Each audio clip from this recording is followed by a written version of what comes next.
Just how powerful is the Balrog? It actually only appears for a few pages of The Lord of the Rings, but it kills Gandalf, who is undoubtedly very powerful. So how powerful is it, and what is it? Hi everyone, this is Robert. Welcome to In Deep Geek. On this channel we cover The Lord of the Rings, A Song of Ice and Fire, and The Witcher. Welcome.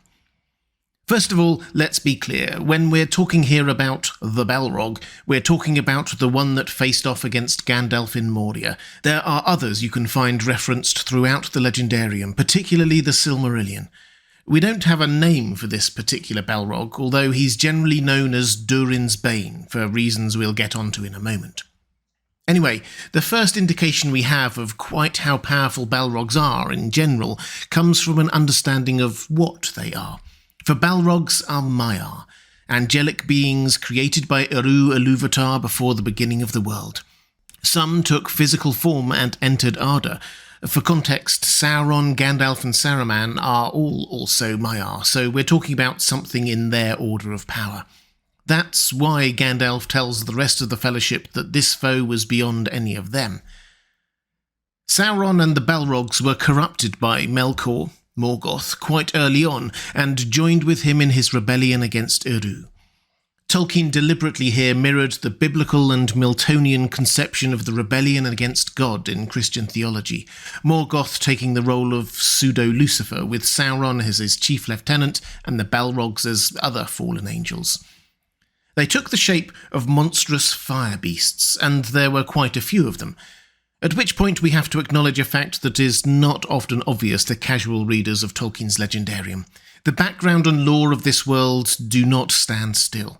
Tolkien was forever tweaking it, making small changes here and there to clarify or improve things. All of which, of course, made his son Christopher Tolkien's job a lot harder when it came to collating his wider and deeper work for publication.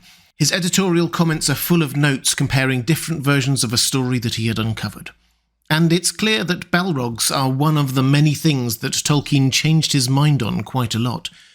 To start with, early on in the development of the Legendarium, there seems to have been lots of them, powerful but not indestructible.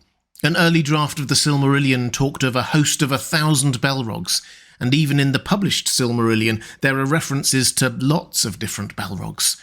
In this incarnation they were fierce and strong, perhaps the size and shape of a large human, fiery and armed with a whip or using its steel-like claws. Balrogs in this form seem to have been formidable foes, but definitely beatable. There are several examples of mortals or elves killing them in the Silmarillion. But as we are talking about the Balrog in The Lord of the Rings, I think it's fair to treat it as Tolkien did at that stage of the development of his Legendarium, and that is a very different level of creature. A foe beyond even high-level human or dwarf warriors like Boromir and Gimli, an elf like Legolas, or even the heir of Elendil himself, Aragorn, or all of them together. Tolkien added in a side note to The Lord of the Rings, suggesting that there were at most 7, or perhaps as few as 3 Balrogs. That's already a massive reduction on his earlier idea. One other we know the name of, Gothmog, the Lord of the Balrogs back in the First Age. For those familiar with the Silmarillion, he takes on and defeats some of the most famous names there. He mortally wounds Fëanor, kills Fingon and captures Húrin. He is about to kill Tuor when Ecthelion intervenes, and the two of them kill each other. It is a veritable roll call of First Age heroes, and Gothmog is clearly the better of most or all of them. Durin's Bane, the Balrog that we know, seems equally formidable. It was clearly one of the Maiar that fell with Morgoth, then fought and survived through the First Age of Middle-earth, at which point Morgoth was defeated, cast into the void. Morgoth's servants were also defeated or fled. Most disappear from the pages of history. Sauron, however, fled into Middle-earth and went to ground, as did at least one Balrog. This one. It hid itself, sleeping at the foundations of the world, beneath Caradhras, the tallest mountain in the Misty Mountains. Then, millennia later, the dwarves of Moria dug too deep and awakened the Balrog. If you'll excuse me for being a dwarf apologist here for a moment, whereas the dwarves accept that they did dig too deep, it's probably unfair to say that they dug too greedily. Digging was in their nature, and they had no way of knowing that a Balrog lived under Moria, a remnant from a war that they had largely kept out of.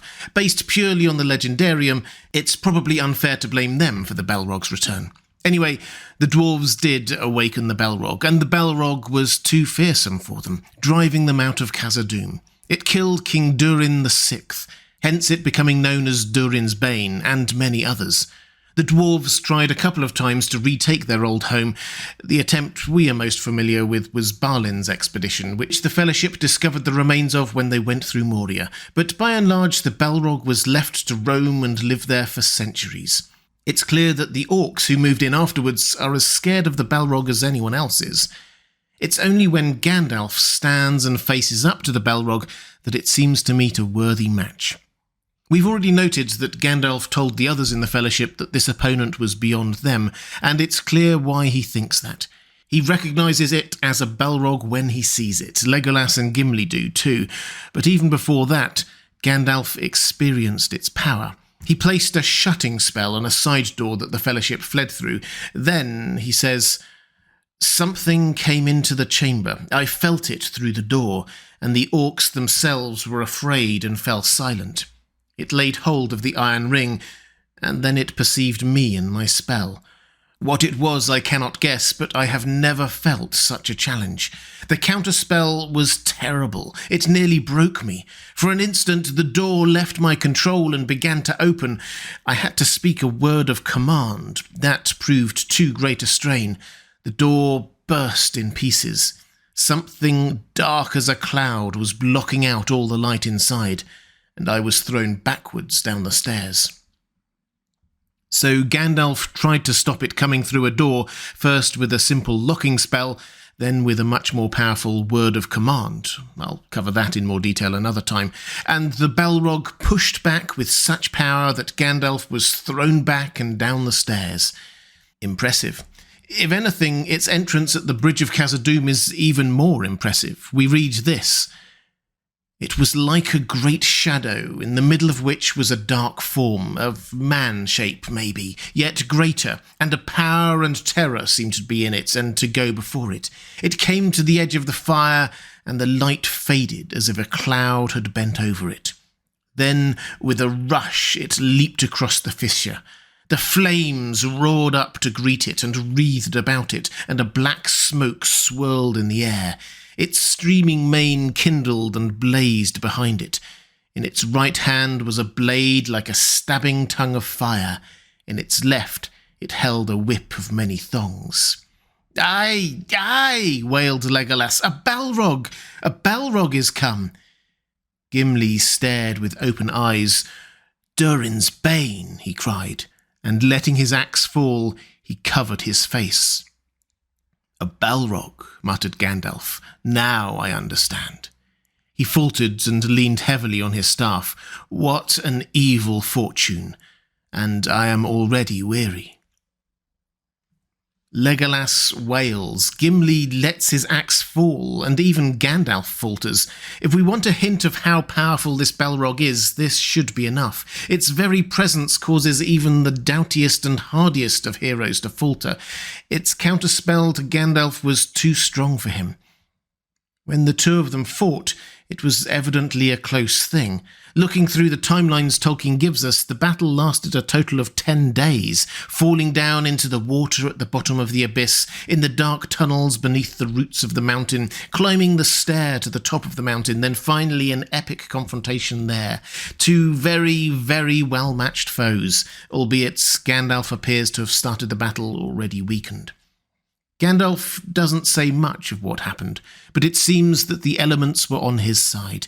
Ice fell like rain on the fiery Balrog, we're told, and eventually Gandalf cast him down and his body broke the mountainside where he smote it in his ruin. But Gandalf also died. Given the length of the battle and the outcome, it's probably fair to say that the two of them were evenly matched. Both being Maiar, this makes sense. Of course, not all Maiar are equal. Sauron and Saruman at their peak were both more powerful than that version of Gandalf, although Gandalf himself came back stronger as Gandalf the White, who was greater then than Saruman.